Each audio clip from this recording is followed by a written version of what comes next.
이 아침에도 주님의 은혜가 함께하는 귀한 삶이 되시기를 바랍니다. 엘리후, 어느 날 갑자기 나타난 이 엘리후. 그런데 그는 갑자기 나타난 것이 아니라 처음부터 함께하였고, 욥의 친구들이 대화를 할 때에 그 대화를 묵묵히 듣고 있다가 마지막 한마디를 하는데, 이 한마디가 한마디로 끝나는 것이 아니라 장엄하게 쭉 이야기를 합니다. 그의 말이 다 틀렸느냐? 그건 아닙니다. 그러나 어떠한 관점에서 말을 시작하느냐, 이것이 참 중요하더라고요. 사람과 사람과의 대화도 마찬가지입니다. 어떠한 문제가 발생하는 이유는 그 모든 말들이 틀리지 않습니다. 그러나 그 가운데 한 관점, 어떠한 관점을 바라보고 시작하냐에 있어서 그 말이 전체가 다 무너지기도 하고 세움받기도 합니다. 엘리후의 말은 정통적인 신앙적인 관점에서는 맞습니다. 그러나 욥의 친구들과 동일하게 욥이 지금 당하고 있는 고난 속에서 이 엘리후가 말하는 그 말들이 맞느냐라고 말할 때에 어느 한 부분이 틀림을 통하여서 이 전체의 말들이 어쩌면 좀 문제가 있구나라고 보고 있다는 겁니다. 우리의 삶도 마찬가지죠. 어떤 문제가 발생했을 때 전체가 다 문제인가? 아니죠. 많은 부분이 맞는 경우가 있음에도 불구하고 한 부분에서 잘못된 거죠. 이단도 마찬가지죠. 이단들이, 우리가 이단과 이런 저런 얘기를 하다 보면 그들도 성경을 가지고 이야기를 합니다. 맞는 부분이 참 많습니다. 그러나 중요한 것이 그리스도관, 예수 그리스도에 대한 그들의 고백, 그리고 교회론적인 부분들, 이러한 부분들이 문제가 되고, 그리고 천국에 대한 그러한 부분들이 문제가 됩니다. 그래서 이단이라고 이야기하는 것을 보면 전부가 틀렸기 때문에 이단, 전부가 틀리면요 사입입니다. 다른 종교입니다. 그러나 한 부분, 끝단, 우리의 믿음이 주 예수 그리스도를 통한 온전한 구원이 아니라 다른 격가지가 들어오는 순간부터 그는 이단이 되고 있습니다. 그래서 우리들이 믿음 생활을 할 때에 정통적인 신앙을 가지고 말씀 안에서 우리가 믿음의 길을 가는 게 얼마나 중요한데요. 그럼 교회는 다 온전합니까? 라고 말할 때 교회도 문제가 될 수 있어요. 그래서 끊임없이 개혁돼야 합니다. 가톨릭에서 종교개혁이 이루어진 것은요, 가톨릭 전부가 다 문제가 되기 때문이 아니에요. 한 부분이 문제가 되었고, 그것이 바뀌지 못하는 부분, 근데 그것이 믿음 생활의 치명타가 되거든요. 이것이 그리스도를 향한 온전한 믿음을 세워주는 것이 아니라 예수 그리스도는 언젠가 슬쩍 뒤로 가고 마리아가 어쩌면 예수님보다 더 큰 중보자가 되고 있는 모습들. 그렇다고 예수님을 믿지 않느냐? 믿습니다. 그러나 그 예수 그리스도보다 더 큰 관계는 없는 거예요. 우리에게 영원한 중보자는 예수 그리스도인 줄로 믿습니다. 그 예수 그리스도를 바라보지 못하게 하고 희석시키는 것, 이것이 바로 이단성이 있다는 거예요. 그래서 문제가 되고 있는 겁니다. 1980년대에 들어가면서 가톨릭이 뭘 허용하느냐? 제사를 허용해버립니다. 지금까지 지켰던 그들의 순수한 믿음, 이것은 분명히 종교행위다. 그래서 이것은 우상숭배다라고 하는데, 이 가톨릭이 좀 포용적으로 바뀌는 듯 하면서 허용한 게 뭐냐면 우상숭배에 대한 이 제사적인 부분들. 그래서 포교적인 부분에서는 굉장히 좋은 영향력이 되었죠. 그러나 신앙적인 부분에서는 그것이 그들의 믿음을 흔들어버리고 있는 거예요. 제사는 우상 숭배입니다. 그래서 싸워야 합니다. 하나님, 이 제사의 문화가 우리의 가정에서, 우리의 가문에서 끊어지게 하여 주시옵소서. 왜요? 거기에는 분명한 경배의 행위가 있기 때문입니다. 추모로 끝나면 괜찮아요. 제사가 추모로 끝나면 상관없는 거예요. 왜요? 우리의 부모님, 우리의 조상들에 대한 추모해도 괜찮습니다. 그러나 거기에는요, 제의적 모습이 들어가는 거예요. 뭐랍니까? 절을 하거든요. 절을 해요. 절을 한다는 것은 뭡니까? 대상이 있다는 거예요. 우리가 허공에 대해서 절하지 않거든요. 어떠한 제사, 그래서 신사참배 이런 것들을 하지 않는 이유가 뭐냐면 그것이 종교적 행위였기 때문에 그래요. 그래서 오직 여호와 하나님만을 섬기겠노라 고백하는 믿음 속에서 이것이 걸림돌이 되기 때문에 아닙니다, 안 됩니다 하면서 지켜냅니다. 우리의 신앙 자체가 그래서 말씀 위에 서 있어야 합니다. 내 생각이 어느 순간에 말씀 위에 서면요, 하나님의 말씀은 온데간데 없게 되는 거예요. 엘리후도 마찬가지입니다. 하나님의 말씀이 그 속에 있습니다. 엘리후도 신앙의 사람입니다. 그의 고백을 보면요, 이 천지만물을 통해서 역사하시는 하나님의 은혜를 찬양합니다. 그리고 그 주권 아래서 누구도 자기를 주장할 수 없다.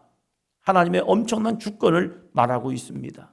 그런데 자기의 생각이 욥의 고난을 바라보고 있는 거예요. 찬송가 오늘 고백처럼 주 예수께 조용히 나가, 주 예수께 조용히 나가 우리가 찾아야 할 것은 내 주장이 아니라 하나님의 뜻입니다. 하나님의 뜻이 어디에 있을까?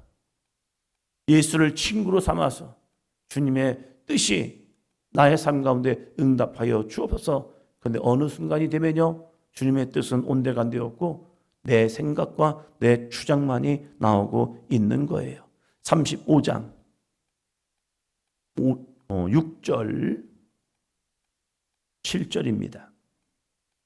그대가 범죄한들 하나님께 무슨 영향이 있겠으며 그대의 악행이 가득한들 하나님께 무슨 상관이 있겠으며 그대가 의로운들 하나님께 무엇을 드리겠으며 그대가 그대의 손에서 무엇을 받으시겠느냐. 아멘.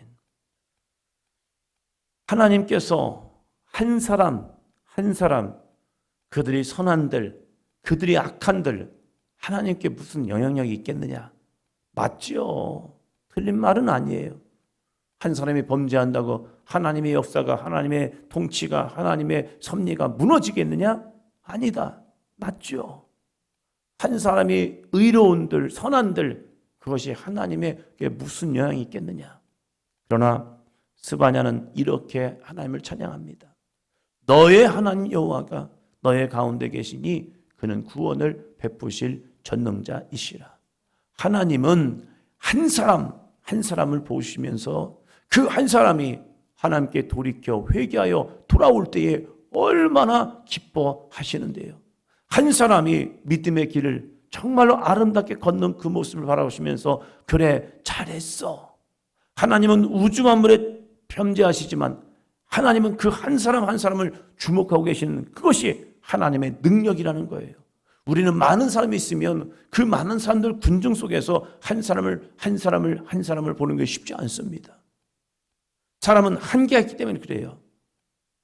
나와 너와 이 관계 속에서 친밀해지지, 나와 대중 가운데서 친해진다, 친숙하다, 함께한다, 이게 쉬운 일이 아니거든요. 사람은 그게 한계점인 거예요. 그래서 다수와 혼자 만날 때는 그냥 이 사람이 이런 모습이 있구나, 이 공동체가 이런 모습이 있겠구나 라고 생각할 수 있지만 그 한 사람 한 사람을 내면을 깊이 볼 수 없어요. 그러나 하나님은 전능하십니다. 그래서 우리가 대중적으로 모였다 할지라도, 많은 사람이 모였다 할지라도, 1만 명, 2만 명, 10만 명, 100만 명, 지금 80억의 인구가 있다 할지라도 하나님은 우리의 한 사람을 보고 계시고 그 한 사람이 어떠한 믿음으로 가느냐에 있어서 하나님이 그 영혼을 통해서 기뻐하시기도 하고 하나님이 탄식하고 계시고 있다는 거예요. 그런데 이 엘리후는 뭐라고 말합니까? 그대가 의로운들 하나님께 무엇을 드리겠으며 그가 그대의 손에서 무엇을 받으시겠느냐? 하나님을 아는 듯하지만 하나님을 모르고 있다는 거죠. 하나님은 이 욥을 무시하고 등한시하는 것이 아니라 하나님은 욥을 주목하고 계시다는 거예요. 우리가 욥기를 시작하면서 하나님이 욥을 이 천사들과 사단 앞에서 인정해 주시잖아요. 네가 세상을 돌아봤느냐?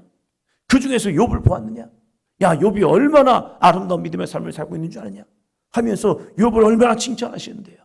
그런데 이 엘리후는요, 야, 욥, 네가 의로운들, 네가 악한들 하나님이 무슨 상관이 있겠느냐?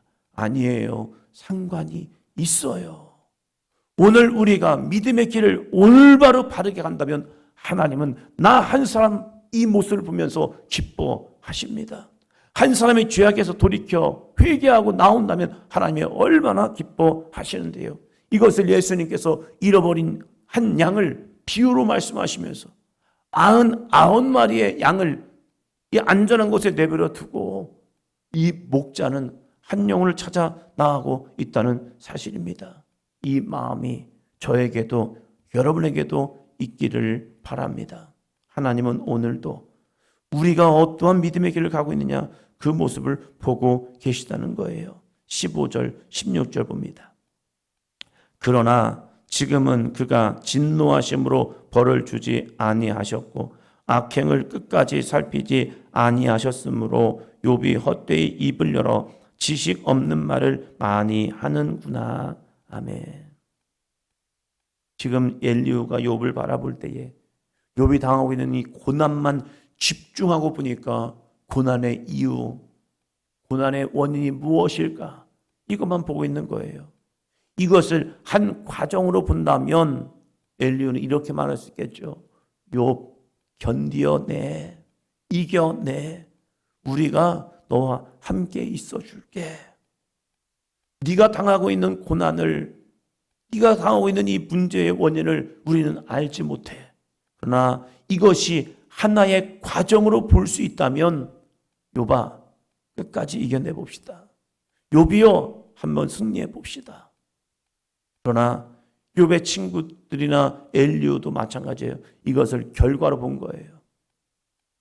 결과로 보니까 원인은 죄가 되어야 하고 교만이 되어야 하고 그래서 이게 결과야라고 이렇게 생각했다는 겁니다.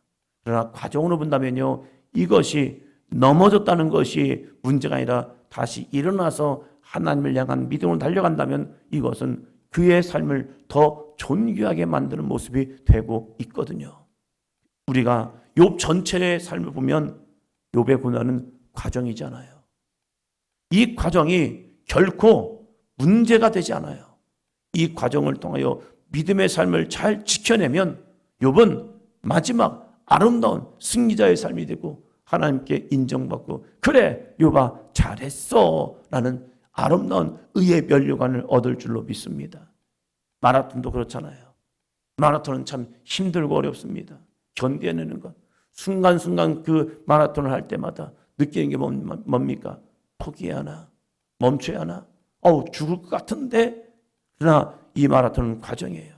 마지막 이 종착점까지, 결승점까지 나아가야 한다는 거예요.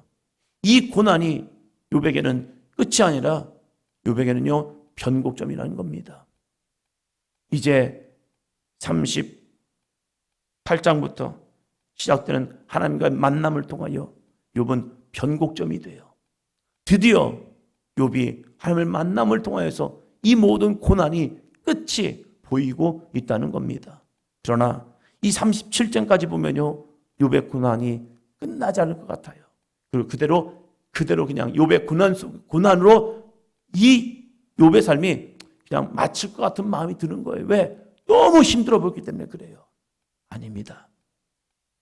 욥에게는요 하나님이 함께합니다. 그 하나님께서 우리와도 함께 하십니다. 고난이 끝이 아닐 때가 있습니다.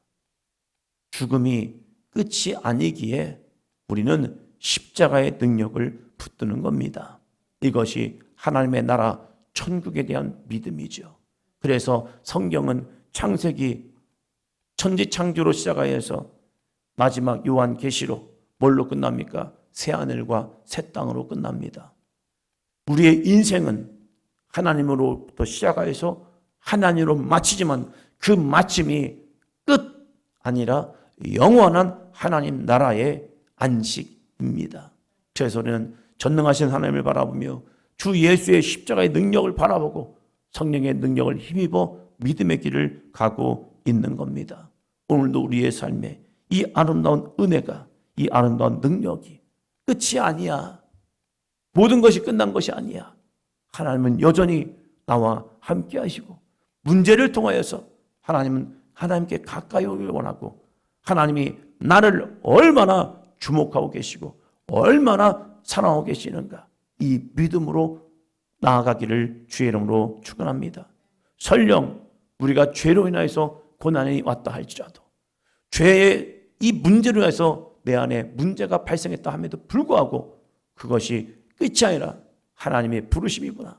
그렇다면 오늘 내가 회개하여 주님 앞에 나아간다면 하나님은 오늘 나의 삶에 이 아름다운 변곡점이 되어서 실패해서 성공으로, 좌절해서 희망으로, 멸망해서 영원한 생명으로 나아가는 삶이 되기를 주의 이름으로 축원합니다.